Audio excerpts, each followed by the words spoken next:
اعوذ باللہ من الشیطان الرجیم، بسم اللہ الرحمن الرحیم۔ السلام علیکم ناظرین کرام، 92 نیوز چینل کے پروگرام صبح نور میں آپ کا میزبان غلام معین الدین نظامی اپنے ساتھیوں سمیت آپ کو خوش آمدید کہتا ہے۔ حضرت ابو انیس محمد برکت علی رحمہ اللہ تعالیٰ کی تالیف اسماء النبی الکریم سے رسول اللہ صلی اللہ علیہ وآلہ وسلم کا ایک اسم مبارک پڑھنے اور سننے کی سعادت حاصل کرتے ہیں۔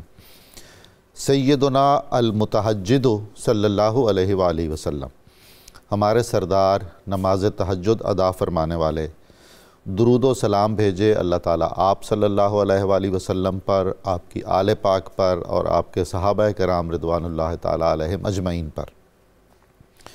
مشہور صحابی حضرت امامہ رضی اللہ تعالیٰ عنہ سے روایت ہے کہ حضور نبی کریم صلی اللہ علیہ وآلہ وسلم نے فرمایا، رات کا قیام اپنے اوپر لازم کر لو کہ وہ تم سے پہلے کے نیک لوگوں کا طریقہ ہے اور تمہارے لیے قرب خداوندی کا باعث ہے، برائیوں کو مٹانے والا ہے اور گناہوں سے روکنے والا ہے۔ یہ حدیث شریف صحیح بخاری میں وارد ہوئی ہے۔ محترم ناظرین، آج ہمارا موضوع ہے ولادت حضرت سیدنا امام علی نقی علیہ السلام۔ رسول کریم صلی اللہ علیہ وآلہ وسلم کی آل پاک کا تذکرہ ہم اپنے تجدید ایمان اور تجدید ارادت کے لیے بھی کرتے ہیں، اور اس نیت سے بھی ہمیشہ کرتے چلے آئے ہیں اور کرتے رہیں گے کہ یہ باعث خوشنودی رسول ہے صلی اللہ علیہ وآلہ وسلم اور باعث خوشنودی خداوند کریم بھی ہے۔ ہم یہ تذکرہ اس لیے بھی ضروری ہے کہ بہت عجیب و غریب کیفیت ہمیں ملتی ہے۔ یہ وہ گھرانہ ہے، روئے زمین کا منتخب ترین گھرانہ، جس کی خوشیوں میں بھی ملائکہ شریک ہوئے، جس کے ایک ایک دکھ اور غم میں بھی ملائکہ شریک ہوئے۔ اور ہماری بدقسمتی دیکھیے کہ یہی وہ گھرانہ ہے امت کی طرف سے جس کے ساتھ جو بدسلوکیاں کی گئیں اور آج تک کی چلی جاتی ہیں، کہ ان کی خوشیاں اور غم یکجا ہو گئے۔ ہم ان کی خوشیوں کی بات بھی کر رہے ہوتے ہیں تو ہمارے دل خون کے آنسو رو رہے ہوتے ہیں۔ ہم تفریق نہیں کر سکتے کہ یہ خاندان رسول کی خوشی کا دن ہے اور اس میں صرف مسرت ہوگی، اور یہ خاندان رسول صلی اللہ علیہ وآلہ وسلم میں غم کا دن ہے اور اس میں صرف غم ہوگا۔ خوشیاں اور غم ملے ہوئے ہیں، یہ بھی ہمیں سوچنا ہوگا کہ ایسا کیوں ہوا اور ہم اس کا ازالہ کیسے کر سکتے ہیں۔ حضرت امام علی نقی علیہ السلام کی حیات طیبہ بھی دیگر تمام ائمہ کی طرح آزمائشوں، مشکلات، مصائب اور آلام سے بھری ہوئی ہے، اور اس کے ساتھ ہی ایک عجیب و غریب استقامت اور عظیمت بھی نظر آتی ہے۔ درس سے ایثار بھی ہے، درس سے عفو و درگزر بھی ہے، اور سبق ہے ہمارے لیے صبر و تحمل کا بھی۔ ساری زندگی تکلیفیں سہنے کے باوجود راہ خدا سے، سنت رسول صلی اللہ علیہ وآلہ وسلم سے سر منہ انحراف نہیں کیا، اعلاء کلمت الحق سے دریغ نہیں کیا۔ جہاں محسوس کیا کہ اسلام کے زرعی اور آفاقی اصولوں پر سمجھوتا ہو رہا ہے، وہاں قیام کیا، کھڑے ہوئے، روکا اس کو حتی الامکان، اور اس کے ساتھ ساتھ دلوں کی تطہیر کا اور روحوں کی تسکین کا ساز و سامان بھی ہمیشہ فراہم کیا امت کو۔ سلسلہ رشد و ہدایت کبھی نہیں منقطع ہوا رسول اللہ صلی اللہ علیہ وآلہ وسلم کے خاندان پاک سے۔ ایک شعر سنیے اور کیفیت محسوس کیجئے۔ تو نسل ہوا سے ہے، بھلا تجھ کو خبر کیا، وہ دکھ جو چراغوں کے گھرانے کے لیے ہے۔ یہ چراغوں کا گھرانہ ہے، یہ سارے نیر تاباں ہیں، یہ سارے ماہ درخشاں ہیں، یہ سارے چراغ فروزاں ہیں، جنہوں نے نہ صرف کائنات کو منور کیا بلکہ ہمارے دلوں کی کائنات میں بھی روشنیاں پھیلائی ہیں۔ اور یہ وہی نور ہے ان کا۔ ہمارے چراغ بجھتے رہے ہیں ناظرین کرام، ہمیشہ یاد رکھیے گا، ہمارے چراغ بجھتے رہے ہیں، ہماری روشنی کبھی نہیں بجھی اور ہماری روشنی کبھی بجھے گی بھی نہیں، اس لیے کہ ہماری روشنی پیغام خدا و رسول ہے صلی اللہ علیہ وآلہ وسلم۔ وہ جو قرآن کریم میں فرمایا گیا، جس کا ایک اردو کے شاعر نے بہت ہی خوبصورت ترجمہ کیا، نور خدا ہے کفر کی حرکت پہ خندہ زن، پھونکوں سے یہ چراغ بجھایا نہ جا سکا۔ آج بھی ہم ائمہ اہل بیت کا ذکر پاک کرتے ہیں، اور ان خلیفوں کا ذکر، ان حکمرانوں کا ذکر، ان آمروں کا ذکر ان کے ذیل میں، ان کے طفیل میں کرتے ہیں۔ ان کا نام ان پر ظلم و ستم کرنے کی وجہ سے محض زندہ ہے، اور ان کی کوئی حیثیت ہماری تاریخ میں نہیں رہی۔ اس خوبصورت اور ایمان افروز موضوع پر گفتگو کے لیے ہمارے ساتھ تشریف فرما ہے محترم پروفیسر محمد سعید احمد خان صاحب، گرامی قدر ڈاکٹر شبیر احمد جامی صاحب، بہت محترم علامہ محمد اشفاق مدنی صاحب۔ میں آپ تینوں کو خوش آمدید کہتا ہوں اور تہہ دل سے شکریہ ادا کرتا ہوں آپ کی تشریف آوری پر۔ پروفیسر صاحب، ذکر اہل بیت کی کوئی دینی اور روحانی اہمیت بھی ہے، اور حضرت امام علی نقی علیہ السلام کا مقام و مرتبہ، آپ کی ابتدائی زندگی، اس پر کچھ روشنی ڈالیے۔ بسم اللہ الرحمن الرحیم، اللہم صلی وسلم علی حبیبک المکرم وعلی آلہ المحترم۔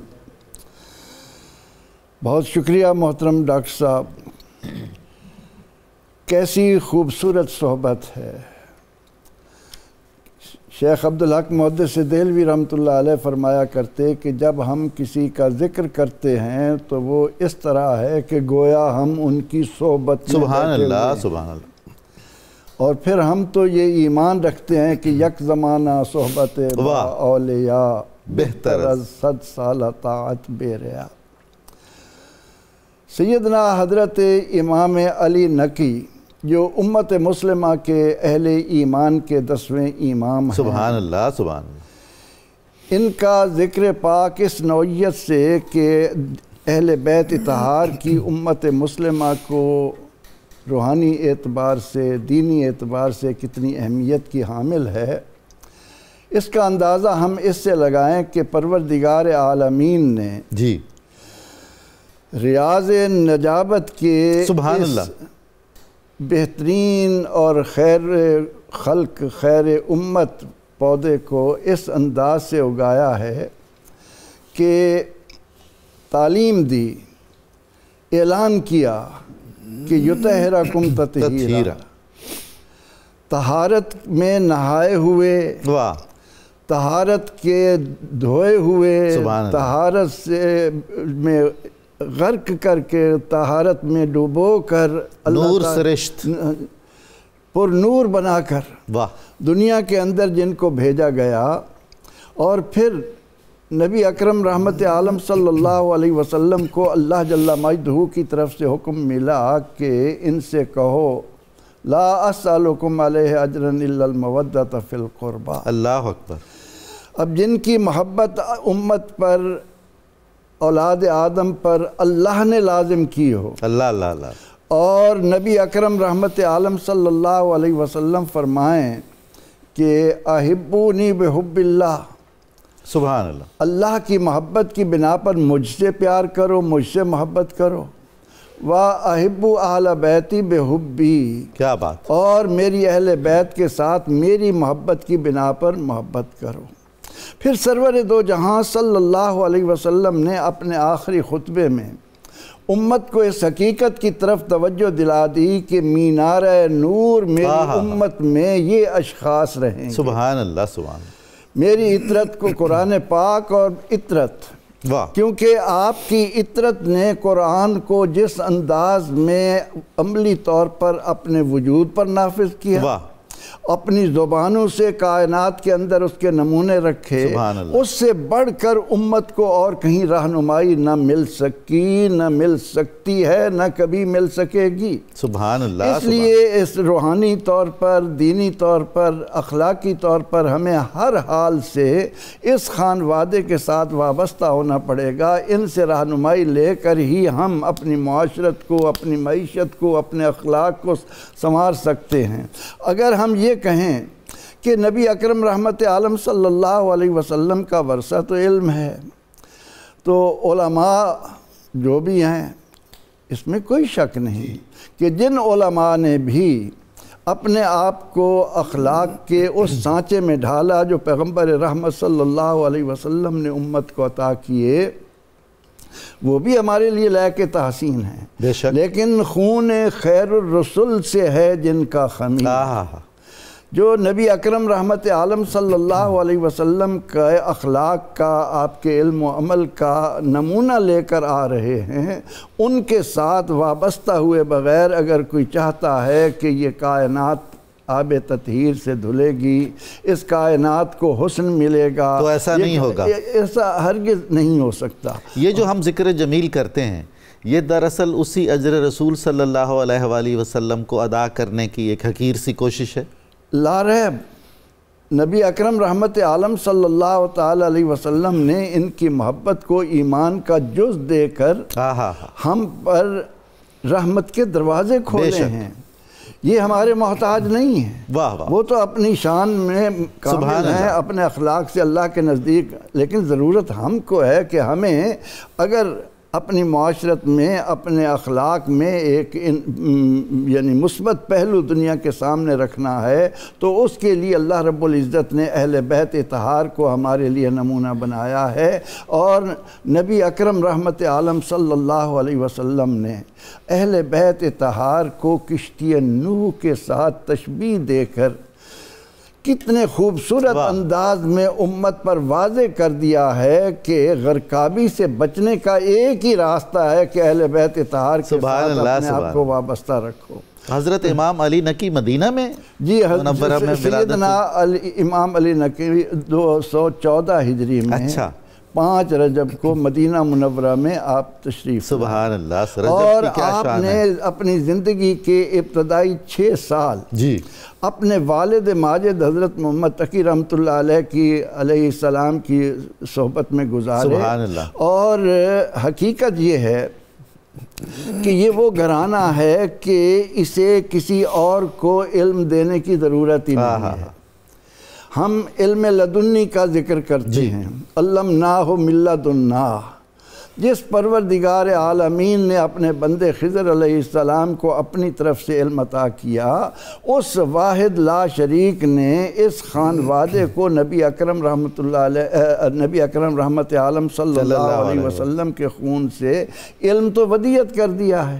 یہ دنیا میں آتے ہی اسی لیے ان کی 6-7 سال تو والد مرحوم کے ساتھ رہے، جب ان کا شہید کر دیا گیا تو اس کے بعد عباسی خلیفہ نے یہ بات بھی، جیسے آپ نے اپنی گفتگو میں بڑے خوبصورت انداز میں لوگوں کو متوجہ کیا کہ جن کے ساتھ ہمارا محبت کا رشتہ تھا، جن کے ساتھ عقیدت سے ہم نے علوم لینے تھے، عمل لینا تھا، اخلاق لینا تھا، ان کو ہم اپنے اقتدار کے راستے میں رکاوٹ سمجھ کر اپنا پورا زور ان کو مٹانے پر لگایا، اور یہ صریحاً ہم نے منشاء رسول صلی اللہ علیہ وآلہ وسلم کی خلاف ورزی کی ہے۔ ان کی خلاف ورزی کے ساتھ ساتھ اپنے اوپر ظلم کیا ہے، اپنے آپ کو محروم کیا ہے ان خیر و برکت سے جن کی وجہ سے ہم نے دنیا اور آخرت دونوں کی بھلائیاں سمیٹنا تھی۔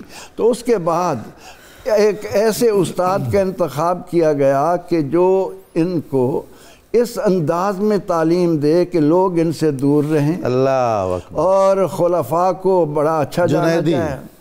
عبید اللہ جنیدی، اب عبید اللہ جنیدی کو جب ان کی تربیت اور تعلیم کے لیے مقرر کیا گیا تو کچھ عرصے کے بعد جب ان سے پوچھا گیا کہ آپ کیا پڑھا رہے ہیں تو ان کا جواب یہ تھا کہ خدا کی قسم لوگ خیال کرتے ہیں کہ میں انہیں پڑھا رہا ہوں، لیکن حقیقت یہ ہے کہ میں ان سے پڑھ رہا ہوں۔ میں قرآن پاک سے جہاں کہیں بھی ان سے سننے کی کوشش کرتا ہوں تو وہ جو قرآن نہیں پڑھا ہوا وہ بھی تعویل اور تنزیل کے ساتھ سامنے کھول کر رکھ دیتے۔ ڈاکٹر جامی صاحب، حضرت کا جو حسن و جمال تھا، رسول اللہ صلی اللہ علیہ وسلم کا عکس آپ میں نظر آتا تھا، ادب آداب شناسی تھی، پھر کیسے مصائب اور آلام دیکھے، والد ماجد کی اسیری دیکھی، جوانی اسی میں گزری، والد علیہ السلام کی شہادت کا صدمہ برداشت کیا۔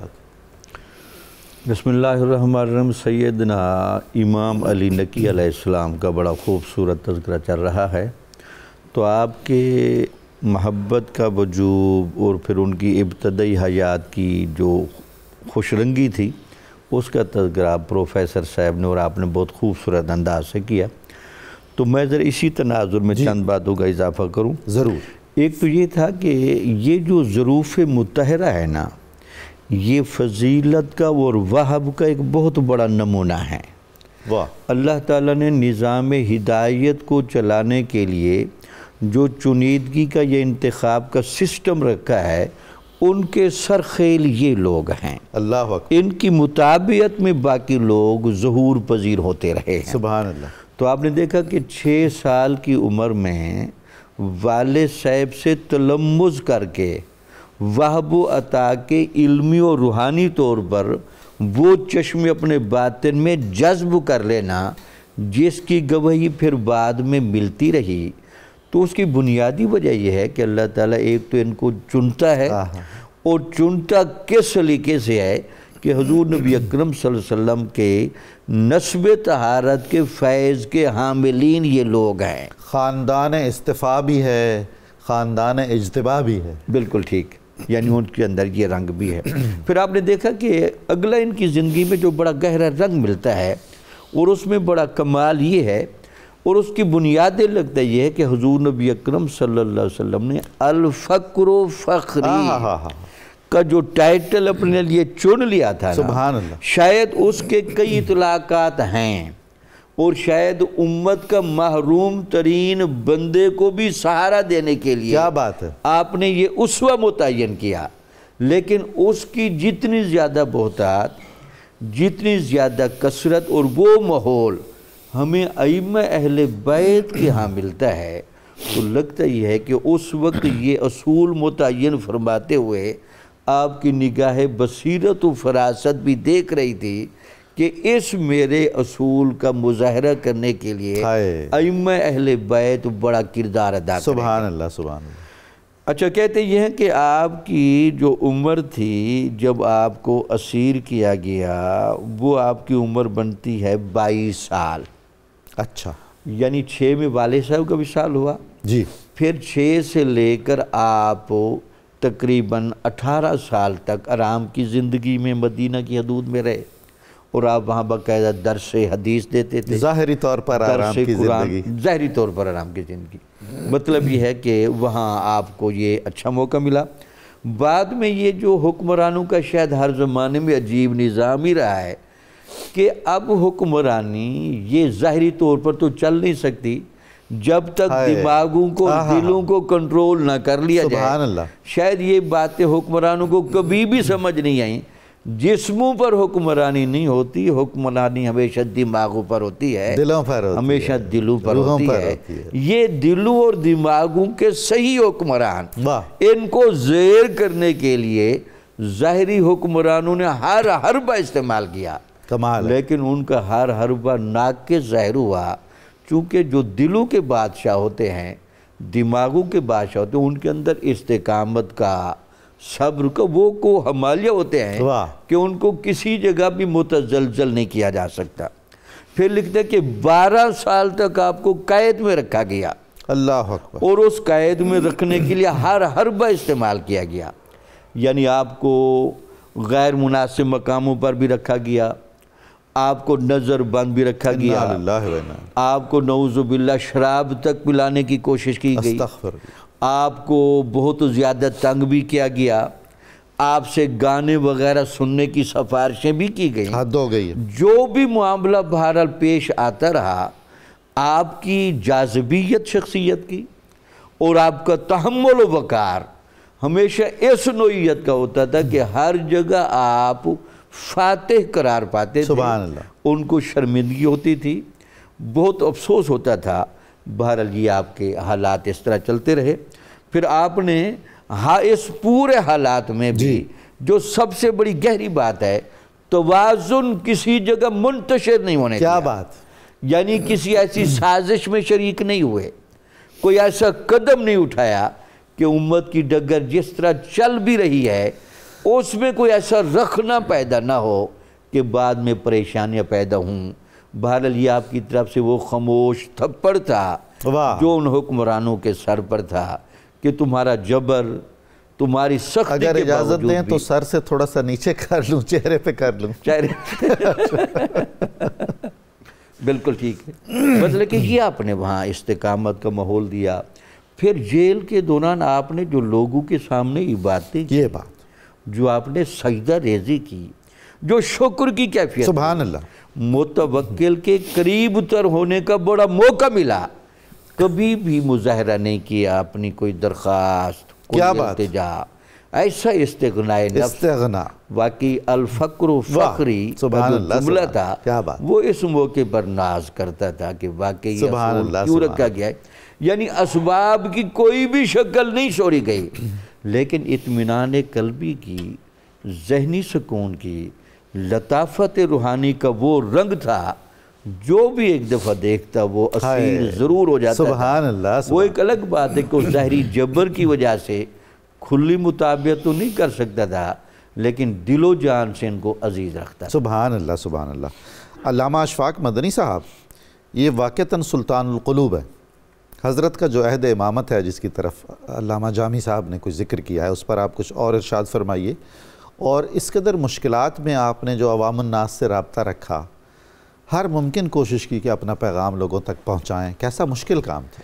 بسم اللہ الرحمن الرحیم۔ حضرت امام علی نقی بن امام تقی، آپ وہ عظیم الشان ہستی ہیں کہ ان کی ولادت پر اور ان کی شخصیت پر انسانیت فخر کرتی ہے۔ سبحان اللہ۔ اور یہ بات یاد رکھیں، حضور فخر عالم صلی اللہ علیہ وآلہ وسلم نے جو ارشاد فرمایا کہ سب سے بہترین زمانہ میرا زمانہ ہے، جی، پھر جو اس کے ساتھ ملا ہوا ہے، پھر جو اس کے ساتھ ملا ہوا ہے۔ تو حضور صلی اللہ علیہ وآلہ وسلم نے جو فرمایا نا، جو اس کے ساتھ ملا ہوا ہے اور جو اس کے ساتھ ملا ہوا ہے، یہ جو دونوں زمانے ہیں اس کی تمام خیر آپ کو اہل بیت میں نظر آئے۔ سبحان اللہ۔ حضور فخر عالم صلی اللہ علیہ وآلہ وسلم اور خلفائے راشدین کے دنیا سے پردہ فرمانے کے بعد آپ کو 3 صدیوں میں جو دین اور امت کو اکٹھا کرنے اور اس کے شیرازہ بکھرنے سے بچانے میں جو بہترین کردار آپ کو نظر آئے گا، وہ آپ کو ائمہ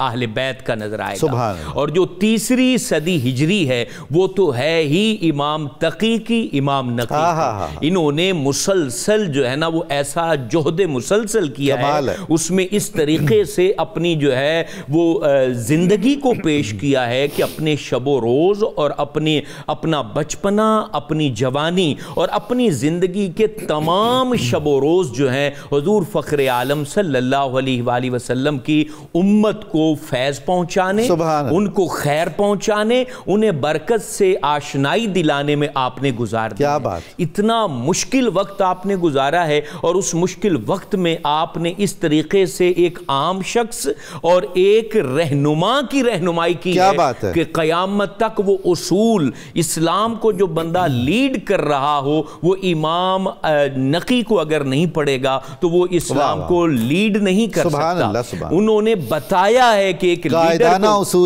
قائد کیسا ہوتا ہے، وہ اپنے رزق حلال کا بھی خیال رکھتا ہے، وہ اپنی تنہائیوں میں عبادت کا بھی خیال رکھتا ہے، وہ امت سے ملاقات کا بھی خیال رکھتا ہے، اور وہ لوگوں کی پشیمانی اور پریشانی کو دور کرنے کا بھی اہتمام کرتا ہے۔ یہ حضرت امام علی نقی ہیں کہ جن کو مدینہ طیبہ میں کھیتی باڑی کرتے ہوئے ایک شخص نے دیکھ لیا ہے اور کہا کہ حضور آپ کے غلام کدھر ہیں، شاگرد کدھر ہیں؟ امت آپ کو جو ہے نا آپ کے پیروں تلے اپنی آنکھیں بچھانے کے لیے تیار ہے، اور آپ یہاں کھیتی باڑی کر رہے ہیں۔ تو آپ نے کہا ہمارے جد اعلیٰ نے یہ کام کیا ہے، یہ کون سا عیب کا کام ہے؟ میں اپنے رزق حلال کی تلاش میں ہوں، اور اسی چیز کا سبق ہمیں ہمارے بابا حضور نے پڑھایا ہے۔ نسل در نسل ہم نے اس کا اہتمام کیا ہے کہ ہم کسی کے محتاج نہیں ہوتے ہیں، ہم کسی کے ٹکڑوں پر نہیں چلتے ہیں، ہم جو ہیں وہ اپنے ہاتھ سے کماتے ہیں اور اسی کو اپنے اوپر خرچ کرتے ہیں۔ اور پھر آپ نے اس کے علاوہ دیکھیں یہ کتنی بڑی بات ہوتی ہے کہ آپ کو جیل میں رکھا جائے، آپ کے اوپر جو ہے نا وہ صعوبتوں کے پہاڑ توڑے جائیں، اور اس کے بعد آپ کو دربار میں بلا کے کہا جائے کہ ہمیں کچھ گانے سنائیے، یا تو شراب پیے یا گانا سنائیے۔ تو آپ نے اس وقت آپ نے قبلہ یہ ایک لیڈر کو، ایک رہنما کو، ایک دینی سرپرست کو بتایا کہ دیندار کس کو کہتے ہیں اور قائد کس کو کہتے ہیں، اور اسلام سے سچا محب کون ہوتا ہے، حوصلہ کیا ہوتا ہے، اور حوصلہ کیا ہوتا ہے، جرت کس کو کہتے ہیں، اور دنیا سے بے رغبتی کس کو کہتے ہیں۔ یہ تمام معانی حضرت امام علی نقی نے سمجھا دیے متوکل کے دربار میں کھڑے ہوئے، اور پھر جو آپ نے الفاظ کہے، آپ کے مبارک لبہ اقدس کو جنبش ہوتی ہے، رحمت و کرم کے پھول نچھاور ہوتے ہیں، اور نصیحت کی وہ باتیں کر جاتے ہیں کہ اللہ اکبر۔ آج تک اگر ان باتوں کو کوئی متکبر، کوئی ظالم اور وہ شخص جس کا قلم غلط چلتا ہو اور جو انصاف کا قتل کرتا ہو، اگر وہ ان کی یہ چند باتیں ہی پڑھ لے تو اس کے اندر جو ہے اگر ایمان زندہ ہے تو وہ رائے حق پر آ جائے گا۔ یعنی اس مشکل ترین گھڑی میں بھی کلمہ حق بیان کیا، کلمہ حق کہا۔ آپ نے کہا، وہاں کھڑے ہو کر کہا کہ اے بادشاہ وقت، ذرا بتاؤ تو صحیح وہ لوگ کہاں گئے جو مضبوط ترین چٹانوں پر رات بسر کیا کرتے تھے اور جن کے اوپر بہادر اور مضبوط جو ہے نا وہ لشکر کھڑا ہوتا تھا ان کی حفاظت پر، اور بالآخر ان کو ان مضبوط چٹانوں سے ملک الموت اٹھا کے لے گیا، اور وہ جن کے چہروں کو دنیا سے چھپانے کے لیے پردے ریشم کے جو ہے نا آگے لٹکائے جاتے تھے اور کوئی جو ہے نا مصیبت ان کے قریب نہ آتی تھی، آج وہ ان گڑوں میں اتار دیے گئے جن کو دن کے وقت بھی وہ پسند نہ کرتے تھے، اور وہ جو اپنے چہروں پر ریشم کے لباس کو لے کر سویا کرتے تھے اور چادریں ریشم کی استعمال کرتے تھے۔ یہ اشارے ہو گئے ملوکیت کے تمام استعاروں کی طرف، آمریت کے تمام استعاروں کی طرف، اور ان لوگوں کی طرف کہ جن کے پاس جب طاقت آتی ہے، قوت آتی ہے، اختیار آتا ہے، اور جو مسند نشین ہوتے ہیں پھر وہ بھول جاتے ہیں کہ ہم کون ہیں، ہم جو ہے وہ کہاں جانے والے ہیں۔ اور پھر آپ نے یہ باتیں کہنے کے بعد ارشاد فرمایا کہ یہ یاد رکھنا آج تو تم لوگوں کا حق کھا رہے ہو، آج لوگوں کے جو ہے نا وہ تمام تر چیزوں کے اوپر تسلط کر کے بیٹھے ہو، ایک وقت آئے گا کہ تمہیں کیڑے کھا جائیں گے اور پھر تمہیں وہاں سے نکالنے والا نہیں ہوگا۔ آپ وہ عظیم الشان ہستی ہیں کہ آپ دیکھیں، یا میں آخر میں یہ بات قبلہ عرض کرنا چاہتا ہوں کہ یہ اہل بیت کا گھرانہ یہ مستجاب الدعوات گھرانہ ہے، ایسا کہ آپ متوکل نے یہ بات کہہ دی تھی کہ ان کو جو ہے نا وہ قتل کر دیا جائے، آپ وہاں پر بڑے جو ہے نا خوبصورت انداز سے آئے اور وہاں عبد الرحمن ایک شخص کھڑا تھا، وہ کہتے ہیں میں نے جب ان کا چہرہ دیکھا تو میں دل ہی دل میں کہنے لگا یا رب اتنا خوبصورت چہرہ پھانسی پر لٹکایا جائے گا، اللہ مہربانی کر دے، اللہ کرم کر دے۔ کہتے ہیں کہ میرے پاس سے گزرے حضرت امام علی نقی اور میری جانب دیکھا اور مسکرا کے فرمانے لگے تیری دعا قبول ہو گئی۔ کیا بات ہے، کشف بھی ہے، مستجاب بھی ہے اور کرامات بھی رکھتے ہیں، اور اس کے باوجود جو بات کہنا چاہتا ہوں، حضرت سیدہ فاطمہ سے لے کر آخری امام تک آپ کو کوئی ایسا بندہ نہیں ملے گا جس نے اللہ سے یہ کہا ہو کہ ہمیں شاہی دے دے، ہمیں یہ دولت دے دے، ہمیں یہ دے دے۔ انہوں نے مانگا تو رب سے رب کی محبت کو مانگا، اس کی معرفت کو مانگا اور امت محبوب کی خیر کو مانگا، اور اللہ نے عطا کی، اللہ نے عطا بھی۔ بہت شکریہ ناظرین کرام، بہت خوبصورت ذکر یہ جاری رہے گا۔ ہمیں ابھی تھوڑی دیر کے لیے وقفہ درکار ہے، ہمیں درود پاک سننے کے لیے ہم دوبارہ حاضر خدمت ہوتے ہیں، آپ ہمارے ساتھ رہیے گا۔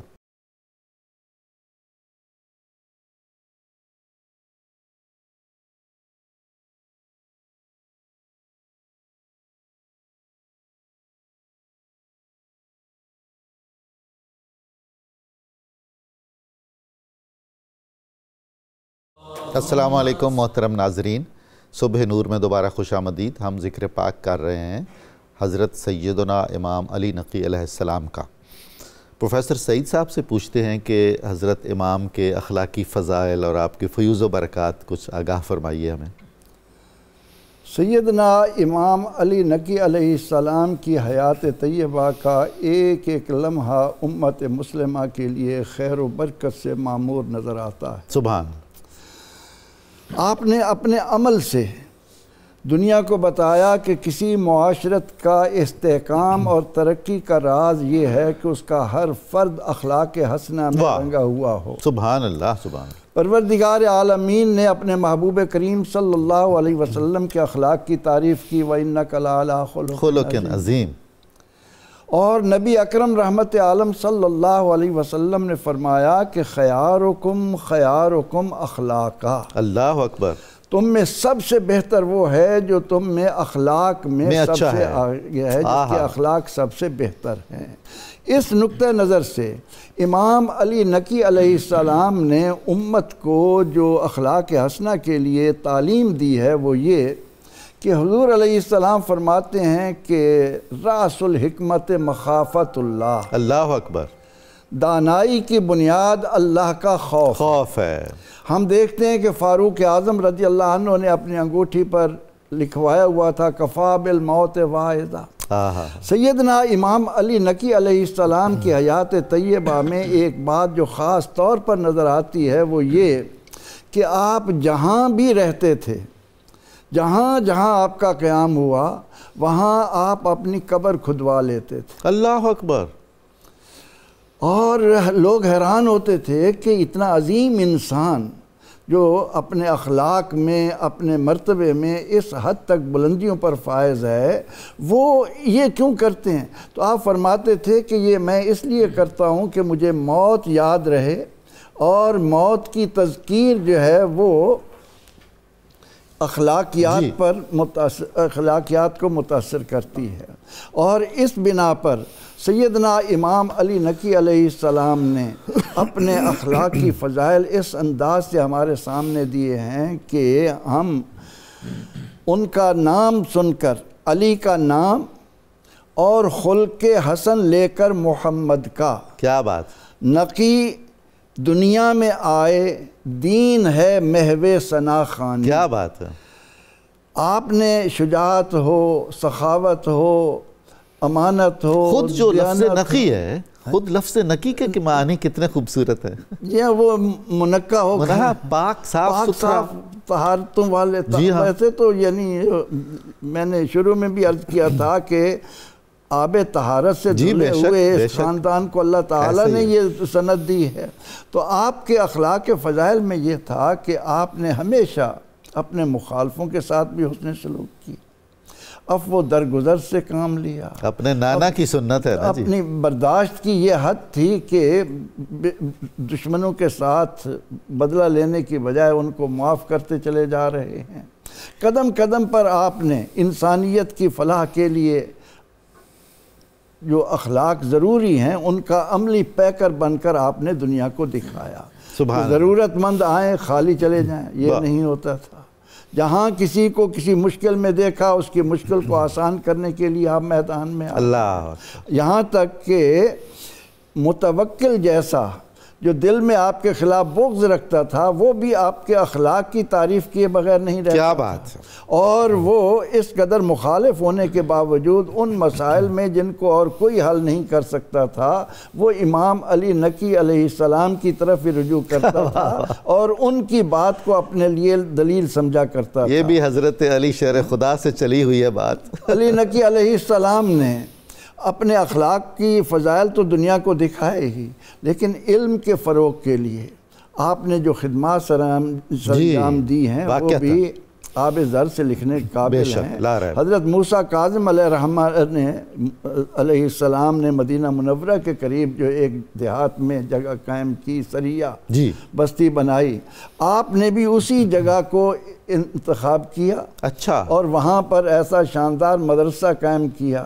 وہاں بیٹھ کر آپ نے روایت حدیث اور دنیا کے اندر علوم کی تشکیل کے لیے، آخر امام جعفر صادق رضی اللہ عنہ کا خون آ رہا ہے، جس طرح انہوں نے اتنی عظیم یونیورسٹی بنائی، اور پھر اور اس میں یقیناً تہذیب اخلاق بھی سکھائی جاتی ہوگی۔ جی وہ تو مقدم ہے، مقدم ہے، کیونکہ تعلیم کے ساتھ تربیت۔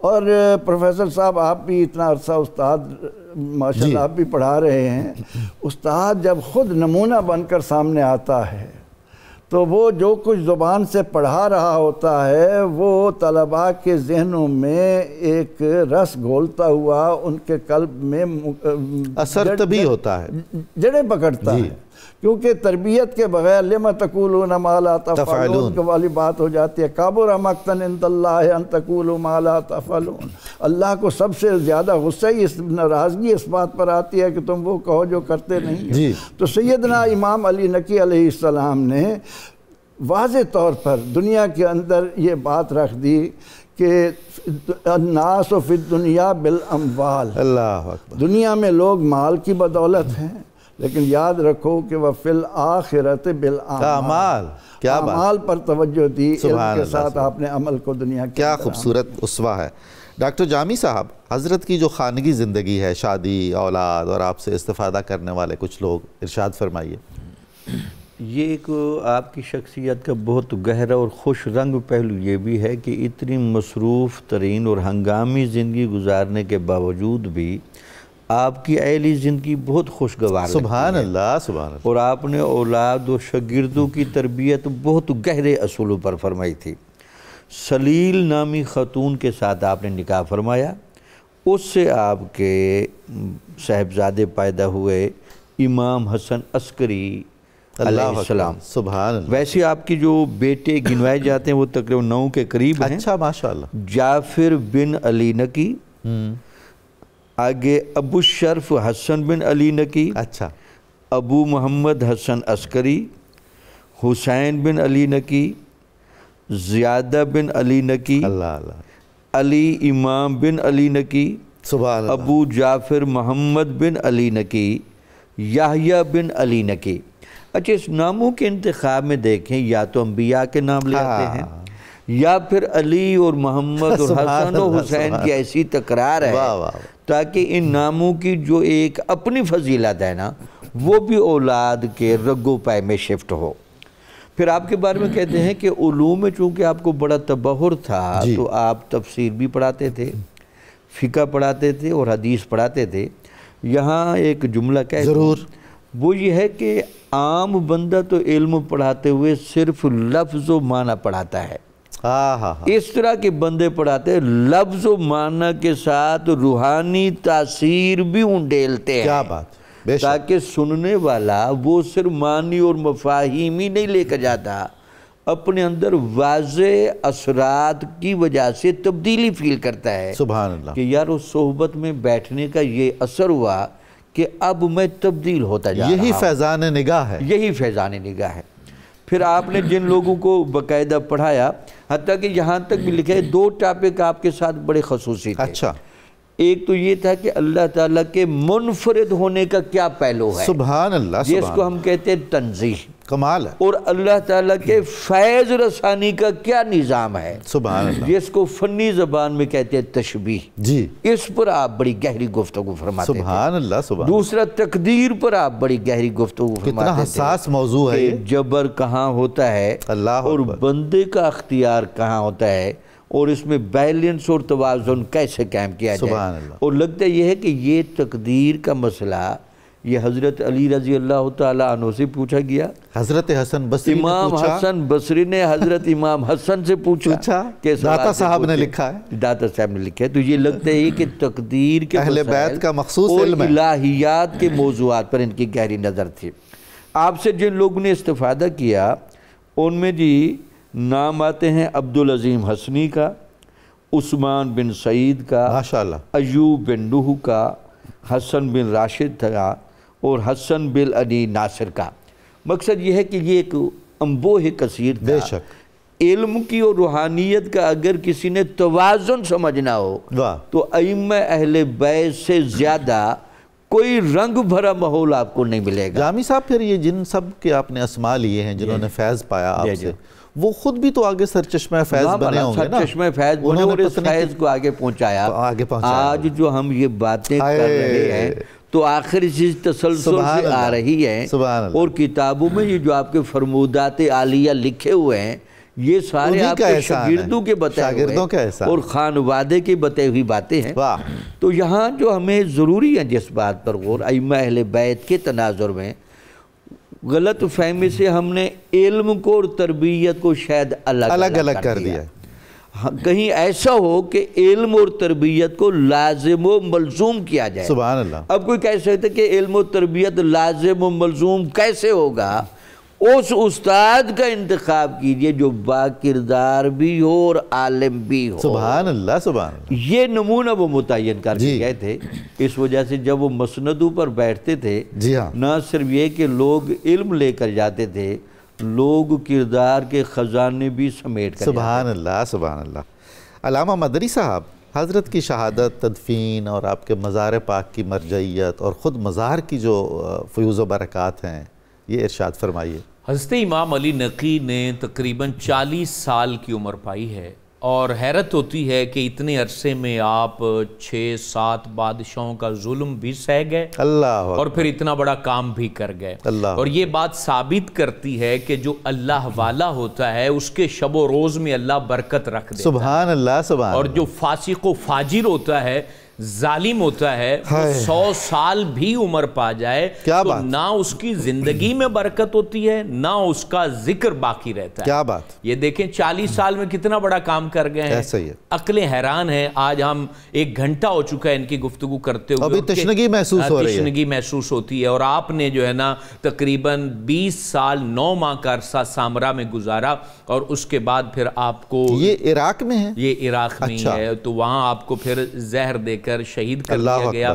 آپ جس گھر میں آپ رہتے تھے اسی میں آپ کی تدفین کی گئی اور آپ کا مزار پرانوار بنایا گیا. اور آج تک وہ جو ہے وہ تمام مخلوق کے لیے مرجع ہے. اور جو لوگ بھی اہل بیت سے محبت کرتے ہیں, اہل بیت سے عشق کرتے ہیں, اہل بیت کو اپنے سر کا تاج سمجھتے ہیں اور ان کو موقع مل جائے تو وہ حضرت امام علی نقی کے مزار پرانوار پر ضرور حاضر ہوتے ہیں. زندگی بھر آپ نے لوگوں کی تربیت کی. سبحان اللہ. اور ہمارے لیے بھی ان گفتگو سے ان خوبصورت لفظوں میں بہترین پیغام بھی موجود ہیں. آپ یہ ارشاد فرماتے ہیں اللہ رب العالمین سے ڈرو. اگر اللہ کا ڈر تمہارے دل میں آ گیا تو پھر مخلوق کا ڈر تمہارے دلوں میں نہیں رہے گا. اور پھر آپ نے اس کی نشانی بھی بتائی کہ جو اللہ سے ڈرتا ہے پھر وہ مخلوق سے نہیں ڈرتا ہے. اور ایک کمال بات آپ کی ہے. آپ فرماتے ہیں جس کا کینہ تمہارے دل میں ہے نا پھر اس کی محبت کا مطالبہ نہ کرو. اللہ اللہ. جس سے تم اپنے دل میں کینہ رکھتے ہو, نفرت رکھتے ہو, دشمنی رکھتے ہو, اس سے پھر وہ کہتے ہو کہ وہ بھی تم سے محبت کرے. اور پھر آپ فرماتے ہیں کہ جس کے بارے میں تمہارے دل میں بدگمانی آ گئی ہے اس سے خیر کی امید نہ رکھو. کیا کہنے. اور آپ نے کمال ارشاد فرمایا اس لیے کیونکہ اس کا بھی تو دل تمہارے دل کی طرح ہے نا. سبحان اللہ. جب تمہیں اپنے دل پہ قابو نہیں ہے اور تم اپنے مسلمان سے بدگمان ہو چکے ہو اور اس کے بارے میں نفرت کے جو ہے نا وہ جذبات پیدا کر تو وہ بھی فرشتہ نہیں ہے. وہ بھی فرشتہ نہیں ہے, وہ بھی تو دل ہی رکھتا ہے. اور پھر آپ فرماتے ہیں یہ جو حسد ہے یہ نیکیوں کو کھا جاتا ہے اور جو تکبر ہے یہ دشمنی لاتا ہے. کیسی خوبصورت بات ہے. اور پھر آپ نے کمال بات کہی دور حاضر میں یہ ہر بندے کو یاد کر لینی چاہیے. خوبصورت پیغام ہے یہ. لوگوں کا جو ہے نا لوگوں کی حیثیت لوگوں کے درمیان وہ مال کی وجہ سے ہے اور آخرت کی حیثیت اعمال کی وجہ سے ہے. اور پھر آپ اللہ رب العالمین کے حضور بڑی دعائیں مانگا کرتے تھے اور ان دعاؤں میں دیکھیں پہلے بھی میں نے عرض کیا کہ کبھی بھی دنیا کا مطالبہ نہیں کرتے تھے. یہ کہا کرتے تھے اے اللہ تو اپنے وعدے کو پورا کرنے والا ہے. سبحان اللہ. اور ہمارے حق میں وعدہ پورا فرما. ہمیں رسول اللہ صلی اللہ علیہ وسلم کا فیضان نظر عطا فرما. کیا بات. ہمیں اپنی محبت عطا فرما. اور آپ کی میں آخر میں وہ دعا پیش کرنا چاہتا ہوں. آپ یہ دعا کثرت سے مانگا کرتے تھے اللہم ارزقنا توفیق الطاعہ. اے اللہ اپنی فرما برداری کی توفیق عطا فرما. اور وبعد المعصیہ اے اللہ اپنی نافرمانی سے ہمیں دور فرما. وعرفان الرحمہ اے اللہ اپنی رحمت کی معرفت نصیب فرما. وصدق النیہ اور ہماری نیتوں کو سچا فرما. ہمیں صدق نیت عطا فرما. وَأَكْرِمْنَا بِالْهُدَى وَالْإِسْتِقَامَةِ اے اللہ ہمیں عزت عطا فرما ہدایت کے ساتھ اور استقامت کے ساتھ.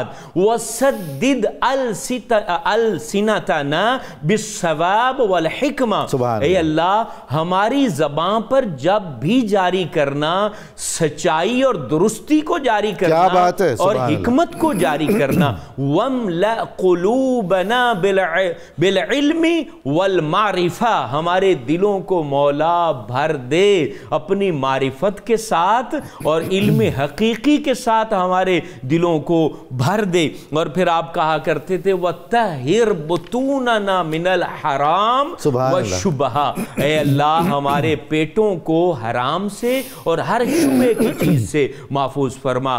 آج اس مبارک پروگرام میں ہم دعا کرتے ہیں اللہ اس دعا کو جو حضرت امام علی نقی نے مانگی ہمارے حق میں ہماری آنے والی اولاد کے حق میں بھی قبول فرما. آمین. بہت شکریہ آپ کی تشریف آوری کا. بہت خوبصورت ایمان افروز باتیں آپ نے ارشاد فرمائیں. کتاب الشفا سے وظیفے کا وقت ہوا ہے. اگر کوئی شخص کسی نیک کام کا ارادہ رکھتا ہو تو 313 بار آیت کریمہ اور 24 بار پہلا کلمہ پڑھ کر اس کام کا آغاز کرے تو انشاءاللہ کامیابی یقینی ہوگی۔ آیت کریمہ یہ ہے، لا الہ الا انت سبحانک انی کنت من الظالمین۔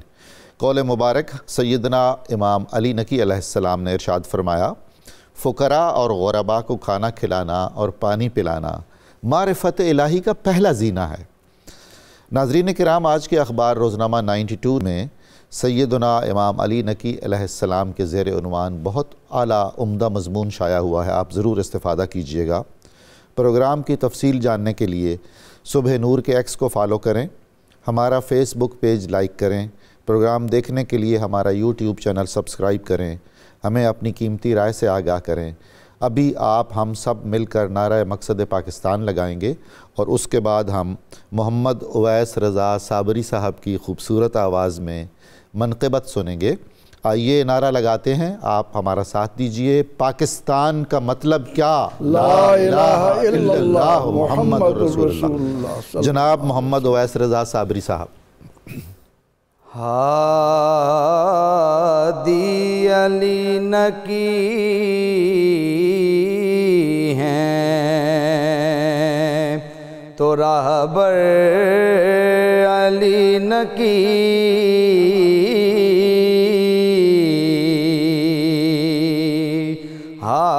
ہادی علی نقی ہیں تو راہبر علی نقی،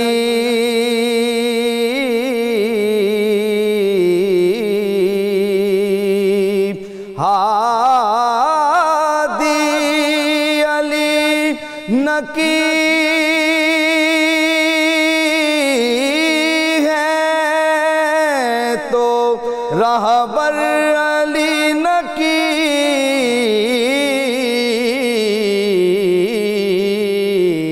کان شرف کا قیمتی گوہر علی نقی، سرکار دو جہان کی نسبت ملی انہیں، سرکار دو جہان کی نسبت ملی انہیں،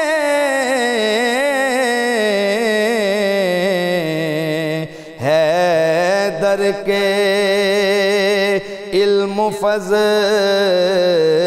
کا جوہر علی نقی،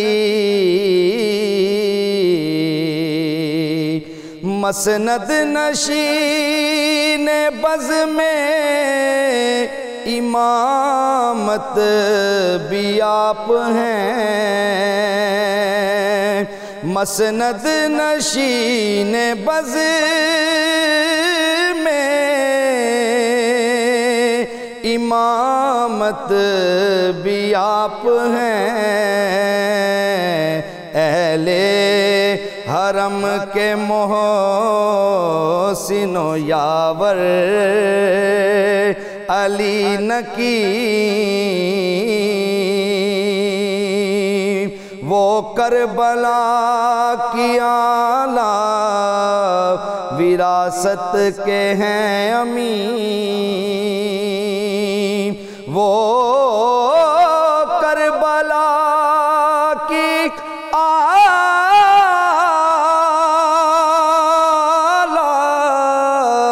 وراثت کے ہیں امین،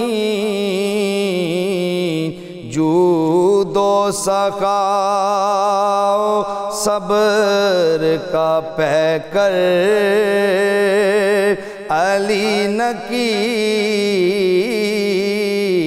جود و سخا صبر کا پیکر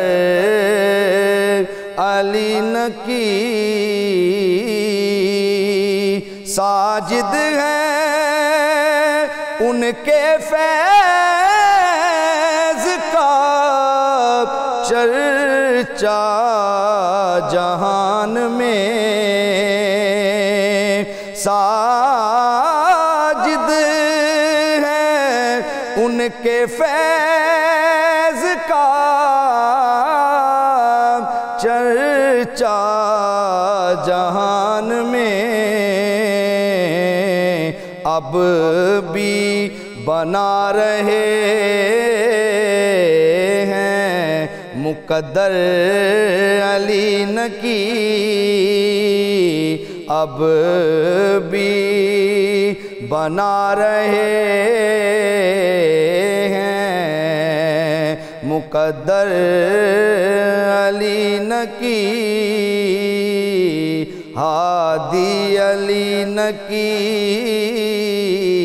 ہیں تو راہبر علی نقی کان شرف کا قیمتی گوہر علی نقی